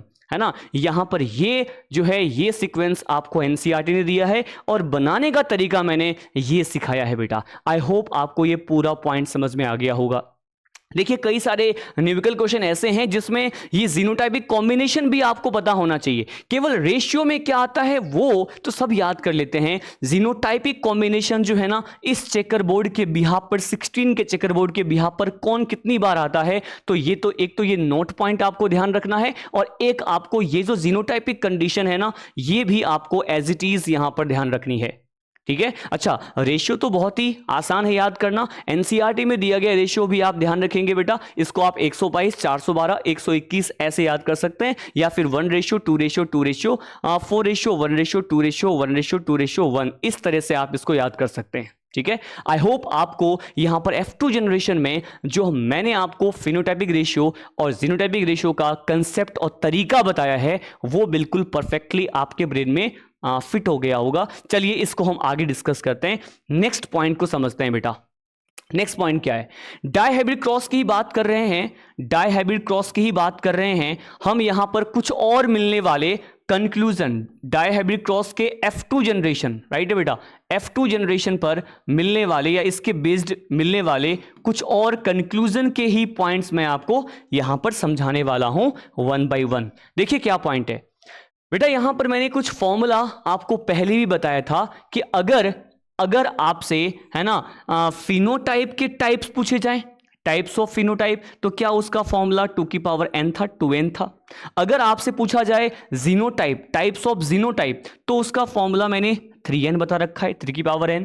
अगर आपसे नंबर ऑफ जाइगोट, या फिर यहां पर इसको और क्या कह सकते हैं, आप इसको कह सकते हैं ऑफ स्प्रिंग, है ना, जाइगोट या फिर ऑफ स्प्रिंग, या फिर इसी को और आप क्या बोल सकते हैं, जाइगोटिक कॉम्बिनेशन, राइट है। क्या बोलेंगे?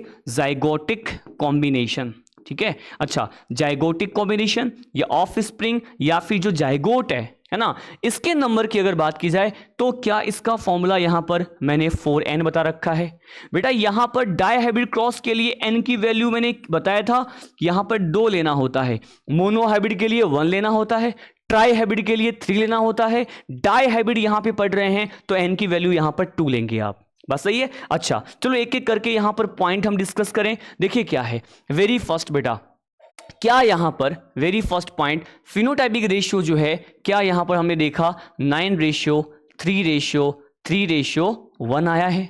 अच्छा, अगर हम यहां पे जीनोटाइपिक रेशियो GR की बात करते हैं तो तरीका मैंने बताया था NCERT का, ये भी लिख सकते हैं, या फिर जो मेरा वाला सीक्वेंस है आप ये भी लिख सकते हैं, लेकिन आपको जो ऑप्शन में अवेलेबल होगा वो मैक्सिमम टाइम ऐसा होगा क्योंकि NCERT में ऐसे दिया हुआ है। तरीका मैंने आपको सिखा रखा है कि भाई आप इसको ऐसे याद किया करें कि भाई यहां पे 122 लिखें, राइट है, उसके बाद आप सीधे यहाँ पर 412 लिखा करें, फिर यहाँ पर आप 121 लिखा करें। तो जो जीनोटाइपिक रेशियो यहाँ पर मुझे देखने को मिल रहा है वो है 1 ratio 2 ratio 2 ratio 4 ratio 1 ratio 2 ratio 1 ratio 2 ratio 1 आ गया बेटा।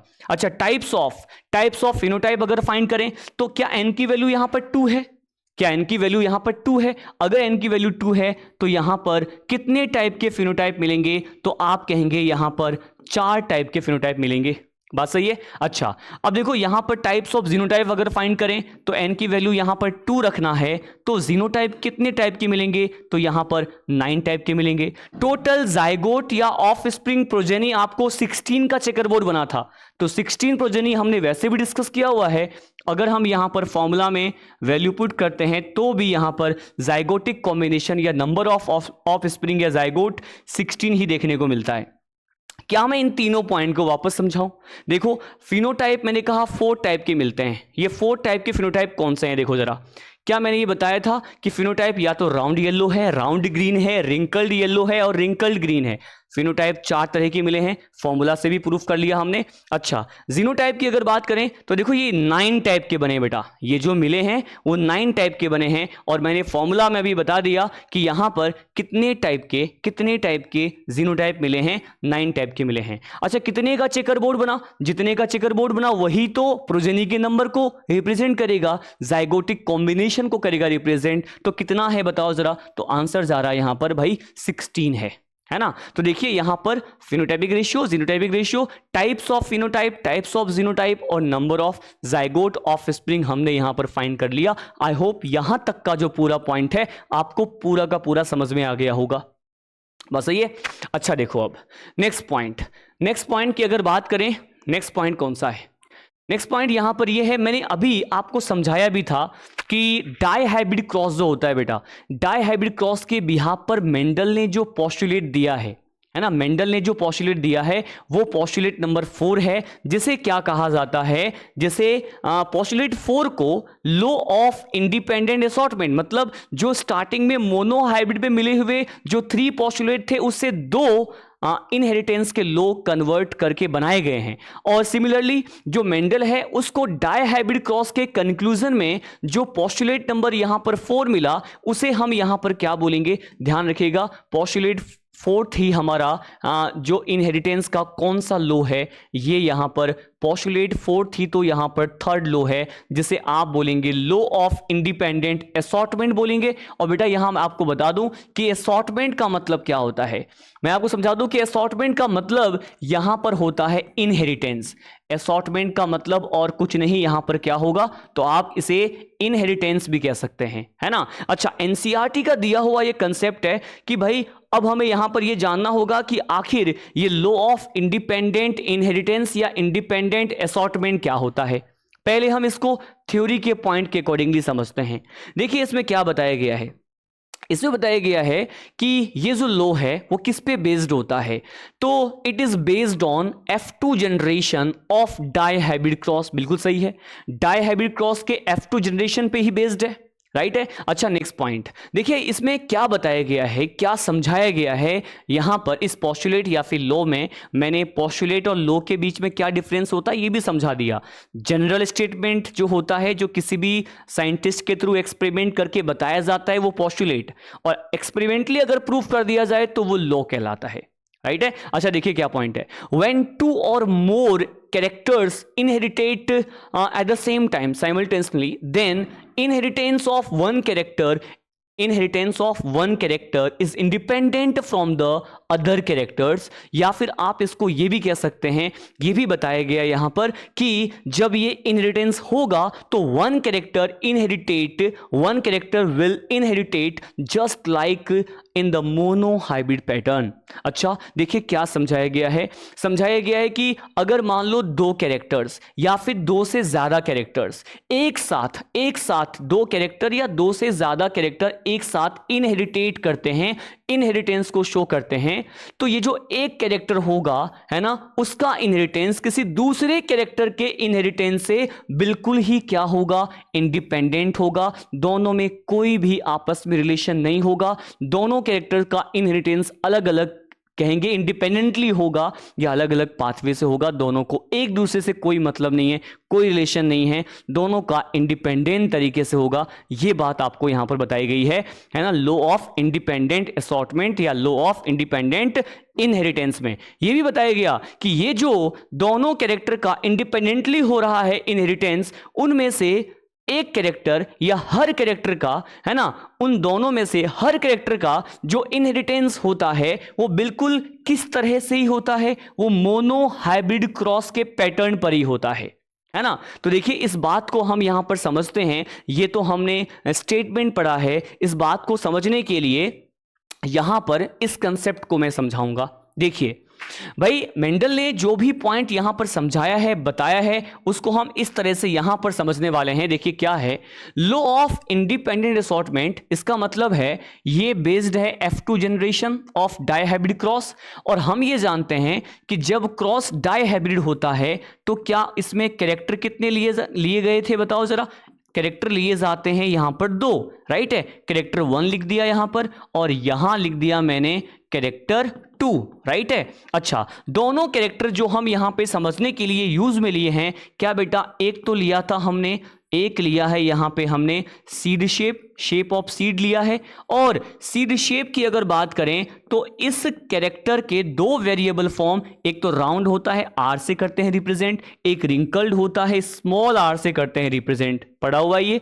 अच्छा, कैरेक्टर नंबर यहां पर 2 की बात करें तो ये हमने लिया हुआ है यहां पर बेटा कौन सा, सीड कलर, है ना, कलर ऑफ सीड की बात करते हैं। इसके दो वेरिएबल फॉर्म या ट्रेट होते हैं, एक येलो जो डोमिनेंट वाई से करते हैं रिप्रेजेंट, एक ग्रीन जो रेसेसिव स्मॉल वाई से करते हैं रिप्रेजेंट। बात सही है। अच्छा, जरा सुनना आप मेरी बात। अब पॉइंट और कंसेप्ट यहां पर है क्या, अब पॉइंट और कंसेप्ट यहां पर यह है, आपको यह ध्यान रखना है कि देखो, क्या मैंने आपको बताया कि F2 जनरेशन डाइहाइब्रिड क्रॉस के यहां पर अगर फिनोटाइपिक रेशियो की बात करें, जैसे शॉर्ट फॉर्म में यहां पर PR कह रहा हूं, तो क्या फिनोटाइपिक रेशियो जो है उसमें यही 4 टाइप के फिनोटाइप मिले, राइट है भाई, यही 4 टाइप के फिनोटाइप मिले, अभी हमने डिस्कस किया। और इनका जो रेशियो आया था, क्या वो 9:3:3:1 आया था, क्या उनका रेशियो 9:3:3:1 आया था। बात सही है। अच्छा, ये तो वही बात है, ये तो वही बात है जो अभी हमने यहां पर पढ़ा, इस क्रॉस से जाना है बेटा, है ना। लेकिन कंसेप्ट क्या है बेटा, देखो जरा, कंसेप्ट ये है कि जब मेंडल से ये पूछा गया कि भाई आप किस बिहाफ पर ये कह सकते हैं कि जब दो कैरेक्टर का इनहेरिटेंस होता है तो दोनों कैरेक्टर का इनहेरिटेंस जो है वो इंडिपेंडेंटली होता है, तो मेंडल क्या बोला करते थे कि भाई ये जो रेशियो आया है 9:3:3:1, ये रेशियो का आना ही ये प्रूफ करता है, बताता है कि दोनों कैरेक्टर का इनहेरिटेंस जो है वो इंडिपेंडेंट मैनर में होता है। पर ये कैसे, है ना। और ये भी तो बताया कि हर कैरेक्टर का, है ना, हर कैरेक्टर का जो होगा inheritance, each character will follow just like the pattern of monohybrid cross, है ना। तो देखिए ये पॉइंट भी कैसे समझाया है मेंडल ने। तो मेंडल ने क्या कहा, देखिए मेंडल ने ये कहा कि ये जो कैरेक्टर लिया गया है यहां पर फर्स्ट कैरेक्टर, जिसे हम क्या बोलते हैं, सीड शेप, क्या बेटा इस सीड शेप की बात करें तो यहां पर या तो राउंड होता है सीड, या फिर कैसा होता है, या फिर ये होता है यहां पर रिंकल्ड, ये हमने पहले भी डिस्कस किया हुआ है। अगर इन दोनों का रेशियो निकाला जाए तो देखो जरा, क्या राउंड टाइप के कितने मिले हैं, क्या 9 मिले हैं, राइट है यहां पर। अच्छा, राउंड यहां पर भी मिले हैं, 3 मिले हैं, राइट है। तो टोटल राउंड पूछूं भाई, इन दोनों को अगर सम कर दें तो टोटल राउंड बताओ जरा, इन सब में से टोटल राउंड 9 और 3, इसका मतलब 12 मिले कि नहीं, बताओ जरा, ऐसा मेंडल ने बताया। अच्छा, टोटल अगर मैं रिंकल्ड पूछूं तो देखो रिंकल्ड, देखो यहां पर, ये यहां पर रिंकल्ड है, 3 ये हो गया बेटा, ये यहां पे रिंकल्ड है, 1 ये हो गया, टोटल रिंकल्ड यहां पर 4 आया। बात सही है। अच्छा, सिमिलरली हम यहां पर देखेंगे सीड कलर के लिए, तो मेंडल ने यहां पर कहा टोटल येलो और टोटल ग्रीन का जो रेशियो आता है F2 जनरेशन में वो कितना आता है, टोटल येलो बेटा। अब बताओ, टोटल येलो अगर मैं आपसे पूछूं तो क्या यहां पर 9 तो ये है, राइट है, और 3 ये है, तो टोटल येलो भी 12 आ गया।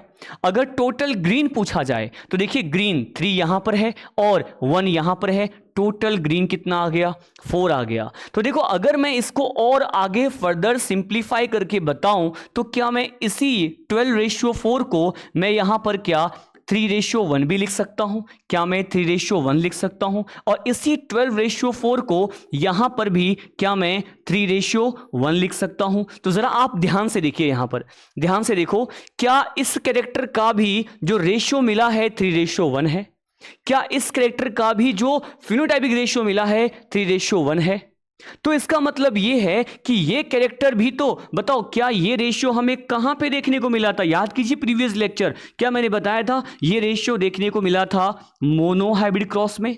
तो क्या मैं ये कह सकता हूं कि मेंडल ने ये से समझाया, इस पॉइंट को इस तरीके से एक्सप्लेन किया कि ये जो कैरेक्टर यहां पर ये फर्स्ट कैरेक्टर है, इसका जो फिनोटाइपिक रेशियो है ये भी 3:1 है, इसका मतलब ये कैरेक्टर मोनोहाइब्रिड क्रॉस को या उसके पैटर्न को फॉलो करके ही क्या शो करता है, इनहेरिटेंस। अच्छा, फिर ये कैरेक्टर जो सीड कलर है, दूसरा कैरेक्टर भी यहां पर मोनोहाइब्रिड के पैटर्न को ही फॉलो करके इनहेरिटेंस को शो करता है। मतलब दोनों कैरेक्टर जो है वो इंडिपेंडेंटली जा रहे हैं और दोनों कैरेक्टर में से हर कैरेक्टर मोनोहाइब्रिड क्रॉस के पैटर्न को फॉलो करते हुए ही इनहेरिटेंस को शो कर रहा है, ऐसा मेंडल ने कहा। अच्छा, एक और पॉइंट, इन्होंने अपने फिनोटाइपिक रेशियो को कैसे एक्सप्लेन किया? इन्होंने कहा कि अगर दोनों कैरेक्टर जो हैं यहां पर मोनोहाइब्रिड पैटर्न को ही फॉलो कर रहा है, इसका मतलब एक कैरेक्टर के लिए जो रेशियो आता है फिनोटाइपिक रेशियो 3:1 आता है, दूसरे के लिए भी देखो जरा क्या 3:1 आता है। तो इन्होंने अपने इस रिजल्टेंट को 9:3:3:1 को कैसे सिंप्लीफाई किया, दोनों को इन्होंने यहां पर मल्टीप्लीकेशन करके समझाया है। जैसे अगर हम भी मल्टीप्लाई करें तो कैसे हम समझाएंगे, तो देखो जरा यहां पे 3 को मल्टीप्लाई किया इस 3 से, क्या 9 आएगा, राइट है। इस 3 को मल्टीप्लाई किया इस 1 से, तो क्या यहां पर बोलो जरा, क्या यहां पर 3 आएगा। फिर यहां पर 1 को 3 से, तो क्या यहां पर 3 आया और यहां पर भी 1 आया। तो मेंडल का मानना था कि भाई मुझे, मतलब मेंडल को ये यहां पर रिजल्टेंट जो मिला है फिनोटाइपिक रेशियो का, वो इसलिए मिला क्योंकि हर कैरेक्टर इंडिविजुअली, बताओ जरा, क्या यहां पर मोनोहाइब्रिड क्रॉस के पैटर्न को फॉलो करते हुए इनहेरिटेंस को शो करता है। इसका मतलब यहां पर ये एक कैरेक्टर के लिए, ये दूसरे कैरेक्टर के लिए, और इन दोनों का मल्टीप्लिकेशन जो फॉर्म होता है, यही तो F2 generation of dihybrid cross का फिनोटाइपिक रेशियो होता है। ऐसे मेंडल ने बताया है और ऐसे मेंडल ने समझाया है। तो एनसीईआरटी में दी गई ये जो पॉइंट है बेटा, है ना, और खास तौर पे ये पॉइंट कि है तो डाइहाइब्रिड क्रॉस, लेकिन हर कैरेक्टर किस तरह से मोनोहाइब्रिड क्रॉस का पैटर्न अपनाते हैं, क्या ये पॉइंट समझ में आ गया? यहां पर कंफ्यूजन रहता है आप सभी के माइंड में, तो इस तरह से मैंने सिंप्लीफाई करके समझा दिया है, आपको बता दिया है। अब देखिए, अब हमें यहां पर कौन से पॉइंट डिस्कस करना है, आगे हमें यहां पर कौन सी बात करनी है। एक लास्ट कंसेप्ट हम यहां पर डिस्कस करेंगे कि देखो, क्या हमने जितने भी लो पढ़े हैं बेटा अब तक, जब मैंने आपको लो ऑफ डोमिनेंस बताया उसके एक्सेप्शन थे, है ना, क्या इनकम्प्लीट डोमिनेंसी, को डोमिनेंसी, लो ऑफ डोमिनेंस के एक्सेप्शन थे, तो हमने कहा वो यूनिवर्सली एप्लीकेबल लो नहीं है, यूनिवर्सल लो नहीं है ना। एक रेयर एक्सेप्शन, बहुत ही रेयर देखने को मिलता है, नॉन डिस्जंक्शन, ये मैंने आपको बताया था लो ऑफ सेग्रीगेशन में। तो अब यहां पर क्वेश्चन ये आता है, क्या यहां पर लो ऑफ इंडिपेंडेंट असॉर्टमेंट या इनहेरिटेंस, क्या ये यूनिवर्सली अप्लाइड लो है क्या? आप कहेंगे बिल्कुल भी नहीं, ये भी यूनिवर्सल लो कंसीडर नहीं किया जाएगा, क्योंकि इसका भी एक एक्सेप्शन होता है। एक्सेप्शन क्या है? इसका भी एक एक्सेप्शन है बेटा, और ये इस लो का एक्सेप्शन है यहां पर लिंकेज। वैसे थोड़ा बहुत पॉइंट जो है मैंने आपको प्रीवियस लेक्चर में भी समझाया हुआ है इन दोनों के बारे में, कि ये दोनों बिल्कुल अपोजिट कंसेप्ट को फॉलो करते हुए हमें पॉइंट्स बताते हैं।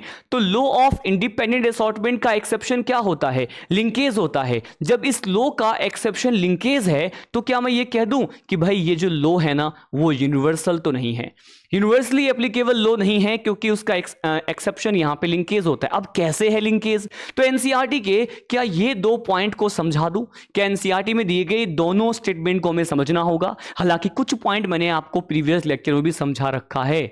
देखिए क्या है पॉइंट, ये है पॉइंट कि भाई ये जो लॉ ऑफ इंडिपेंडेंट असॉर्टमेंट होता है, इसके एप्लीकेबल होने के लिए, या फिर ये लागू तभी होगा, अप्लाइड तभी होगा ये लॉ ऑफ इंडिपेंडेंट असॉर्टमेंट, जब दोनों कैरेक्टर जो लिए जा रहे हैं डाइहाइब्रिड क्रॉस में, उनको कंट्रोल करने वाले जो जीन्स हैं वो दो अलग अलग क्रोमोसोम पर पाए जाएं।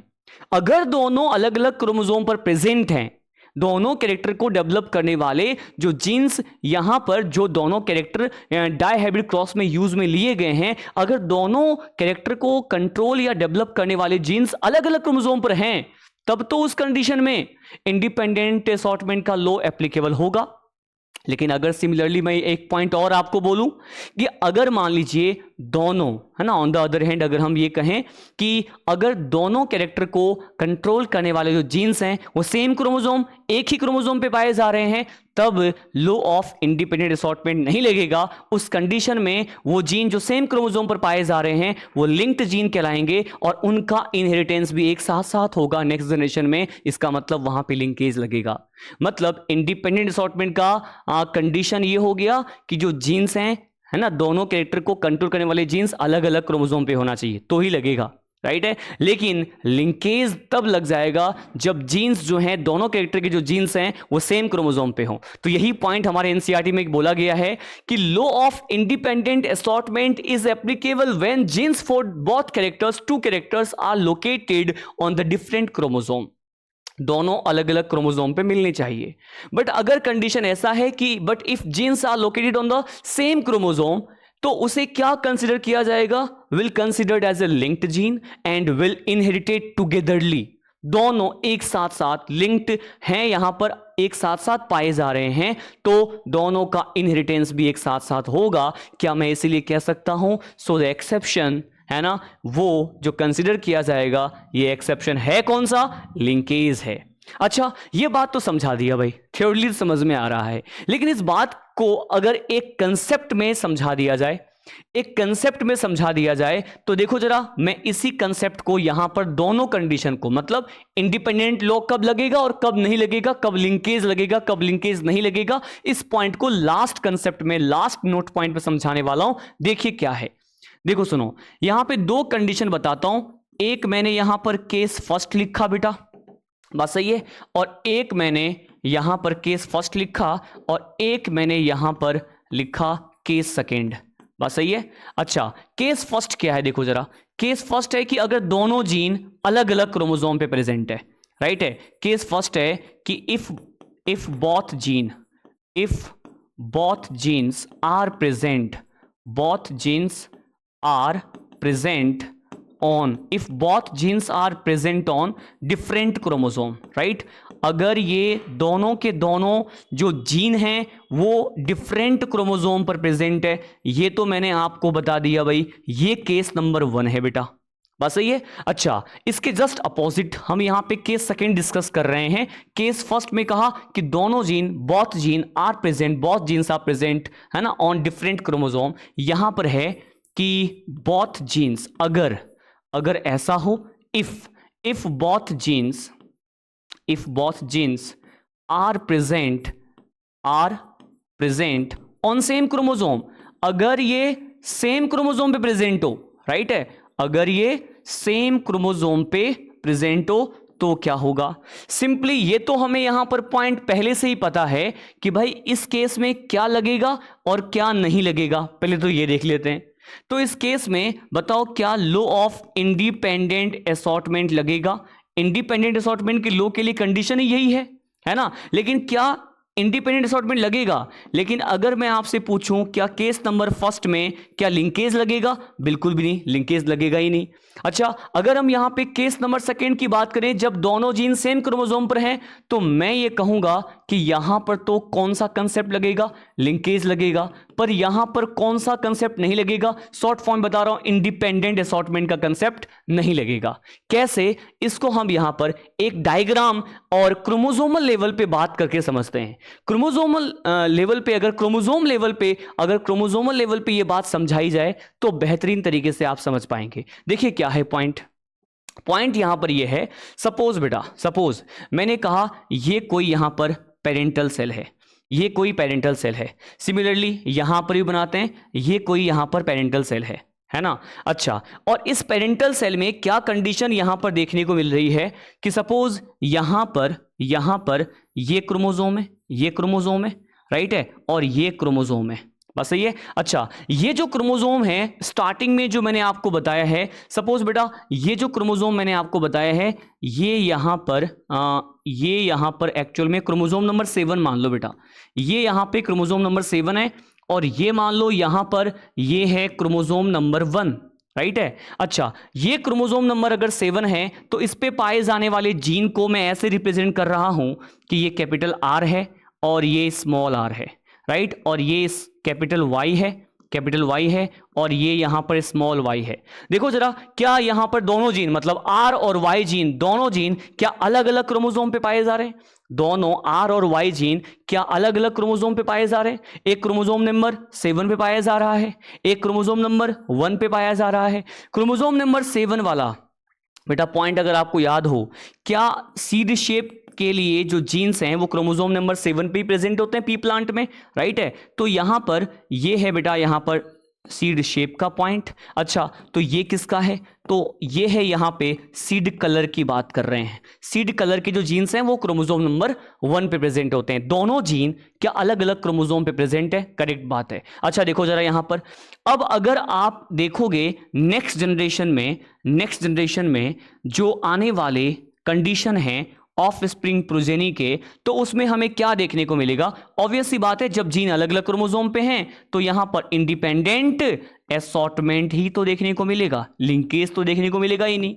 अच्छा, जब इंडिपेंडेंट असॉर्टमेंट देखने को मिलेगा, इसका मतलब है कि क्या यहां पर ये दोनों ही कैरेक्टर अलग अलग इनहेरिटेट होंगे, इंडिपेंडेंटली इनहेरिटेड होंगे, दोनों को एक दूसरे से कोई मतलब रहेगा नहीं। क्रोमोसोम लेवल की बात करते हैं बेटा, समझना, इस पैटर्न को समझिए। जैसे देखो मैंने कहा यहां पर ये कैपिटल आर है, तो इस कैपिटल आर के साथ आने वाले जनरेशन में इंडिपेंडेंट असॉर्टमेंट लगने के बाद इस कैपिटल आर के साथ या तो कैपिटल वाई आ सकता है, राइट, या फिर स्मॉल वाई भी आ सकता है। सुनना, कैपिटल आर के साथ एक कंडीशन जो आने वाले टाइम पे आने वाले जनरेशन में देखने को मिलेगा, या तो हम कहेंगे इस कैपिटल आर के साथ कैपिटल वाई आ जाएगा, या इस कैपिटल आर के साथ स्मॉल वाई आ जाएगा, है ना। अच्छा, या फिर सिमिलरली ऐसे बोलेंगे इस स्मॉल आर के साथ ये कैपिटल वाई आ सकता है, या इस स्मॉल आर के साथ ये स्मॉल वाई आ सकता है, राइट। तो ये जो चार कंडीशन देखने को मिलेगा यहां पर इंडिपेंडेंट असॉर्टमेंट लगने के बाद, ये क्या है? तो देखो जरा, मैंने कहा कि यहां पर ये कैपिटल आर है, बात सही है, ये कैपिटल आर है, इस कैपिटल आर के साथ यहां पर क्या आ सकता है? मैंने कहा कैपिटल वाई भी आ सकता है। इस कैपिटल आर के साथ और क्या आ सकता है? इस कैपिटल आर के साथ यहां पे क्या स्मॉल वाई भी आ सकता है, बस सही है। अच्छा, अब देखो जरा सिमिलरली इसको थोड़ा हम किसी और कलर से बनाते ताकि विजिबल हो पाए आपको अच्छे से। अब देखो यहां पर, अब यहां पर सिमिलरली हम ऐसे कहें कि क्या इस स्मॉल आर के साथ यहां पर क्या कैपिटल वाई पॉसिबल है, और यहां पे क्या स्मॉल आर के साथ यहां पे स्मॉल वाई भी पॉसिबल है? क्या ये चार कंडीशन देखने को मिल रहे हैं? चारों को देख करके ऐसा लग रहा है कि देखो यहां पर ये अलग अलग ही इनहेरिटेट हुए हैं। देखो जरा, अलग अलग क्रोमोसोम पे अलग अलग जीन्स हैं। इसका मतलब है कि यहां पर इन दोनों कैरेक्टर का जो इनहेरिटेंस है वो एक दूसरे के साथ बिल्कुल इंडिपेंडेंटली हुआ है ना। लेकिन अच्छा, इसका रीजन क्या है? क्योंकि यहां पर इंडिपेंडेंट असॉर्टमेंट का लॉ अप्लाई हुआ है और लिंकेज का कंसेप्ट नहीं लगा है। तो एनसीईआरटी में ये जो फर्स्ट पॉइंट ये है यहां पर इस वाले केस नंबर फर्स्ट वाली बात, बस सही है। एनसीईआरटी में दी गई जो ये वाली पॉइंट है बेटा, ये वाला जो पॉइंट है, ये यहां पर एक्चुअल में किसको बता रहा है? केस नंबर सेकेंड को। और केस नंबर सेकेंड में मैं ऐसे रिप्रेजेंट कर रहा हूं कि देखो जरा, कि अब यहां पर दोनों के लिए जो जीन है, दोनों कैरेक्टर के जीन, मतलब कैपिटल आर भी और कैपिटल वाई भी सेम क्रोमोसोम पे हैं, small R small Y same chromosome पे हैं, दोनों जीन सेम क्रोमोसोम पे हैं, तो इंडिपेंडेंट असॉर्टमेंट तो लगेगा नहीं। यहां लगेगा क्या? यहां लगेगा बेटा यहां पर लिंकेज। क्या लगेगा? लिंकेज। और इस केस में जब यहां पे लिंकेज लगेगा तो पॉसिबिलिटी यहां पर जो देखने को मिलेगी, है ना, क्रोमोसोम लेवल पे अगर समझें तो क्या यहां पर ये क्रोमोसोम एज सच यहां पे आया, ये क्रोमोसोम एज सच यहां पे आया, और इस पर पाए जाने वाले जीन जो कि एक ही क्रोमोसोम पर थे, तो क्या नेक्स्ट जनरेशन में एक साथ साथ ही तो दिखेंगे? कैपिटल आर, है ना, कैपिटल आर, है ना, ये कैपिटल वाई है बेटा, ये कैपिटल वाई है ना। जब कैपिटल आर कैपिटल वाई, जब दोनों एक साथ साथ दोनों जीन एक ही क्रोमोसोम पे थे, तो यहां पर नेक्स्ट जनरेशन में भी तो बोलो जरा एक ही क्रोमोसोम पे पाए जा रहे हैं, एक साथ साथ पाए जा रहे हैं, क्योंकि यहां पर क्या लगा है? यहां पर कंसेप्ट लगा है लिंकेज। आने वाले टाइम में लिंकेज को बहुत डिटेल में आपको समझाया जाएगा। फिलहाल अभी हम इंडिपेंडेंट लॉ की बात कर रहे हैं, उसके एक्सेप्शन की बात कर रहे हैं, है ना। अच्छा देखो जरा, क्या अगर यहां पर स्मॉल आर स्मॉल वाई दोनों डिफरेंट जीन सेम क्रोमोसोम पे हैं, तो जब वो जाएंगे इनहेरिटेंस को शो करेंगे तो वो नेक्स्ट जनरेशन में यहां पर एक साथ साथ पाए जाएंगे। तो बोलो यहां पे लिंकेज लगा है, तो क्या मैं इंडिपेंडेंट असॉर्टमेंट का क्या यहां पर एक्सेप्शन कंसीडर कर सकता हूं? किसको बताओ जरा? लिंकेज को कंसीडर कर सकता हूं। इंडिपेंडेंट असॉर्टमेंट ये चाहता है कि सारे के सारे, मतलब जितने भी कैरेक्टर्स लिए जाएं, दो या दो से ज्यादा, वो हमेशा इंडिपेंडेंटली जाएंगे आने वाली नेक्स्ट जनरेशन में। लेकिन अगर हम लिंकेज की बात करें तो ये चाहते हैं कि सारे के सारे जो जीन्स हैं, है ना, अगर सेम क्रोमोसोम पर हैं तो वो साथ साथ ही जाएं नेक्स्ट जनरेशन में, मतलब दोनों ही अपोजिट बात है बेटा। बात सही है। आई होप आपको ये पूरा का पूरा कंसेप्ट समझ में आ गया होगा। डाई हाइब्रिड क्रॉस में जितनी भी बातें कंसेप्चुअल पॉइंट थे वो मैंने आपको सब कुछ बता दिया, एक एक पॉइंट मैंने आपको समझा दिया। F2 जनरेशन के कंक्लूजन वाले पॉइंट को, फिनोटाइपिक रेशियो को, जीनोटाइपिक रेशियो को कैसे फाइंड करते हैं उसका एक बेसिक तरीका मैंने आपको समझाया है। आई होप आपको ये सारे पॉइंट समझ में आ गए होंगे। देखिए, अब हम यहाँ पे आने वाले लेक्चर में जो टॉपिक डिस्कस करने वाले हैं, एक तो टॉपिक होगा, हम पढ़ेंगे एक वीडियो में मोनो हाइब्रिड क्रॉस के जितने भी न्यूमेरिकल क्वेश्चन बन सकते हैं, एक बार वो देखेंगे बेटा, क्योंकि न्यूमेरिकल क्वेश्चन हमने अभी तक लिए नहीं है। तो पहले हम मोनो हाइब्रिड और डाई हाइब्रिड क्रॉस के न्यूमेरिकल क्वेश्चन भी डिस्कस करेंगे, और उन सभी न्यूमेरिकल्स में आप देखेंगे कि आज के लेक्चर में मैंने जो जो आपको समझाया है, ये सारी चीज़ें, ये सारे कंसेप्ट, स्पेशली मैंने ये सब जो बताया है, ये सब कुछ इस तरह से ही पॉइंट हम आगे आने वाले लेक्चर में देखेंगे कि न्यूमेरिकल में भी एप्लीकेबल होगा।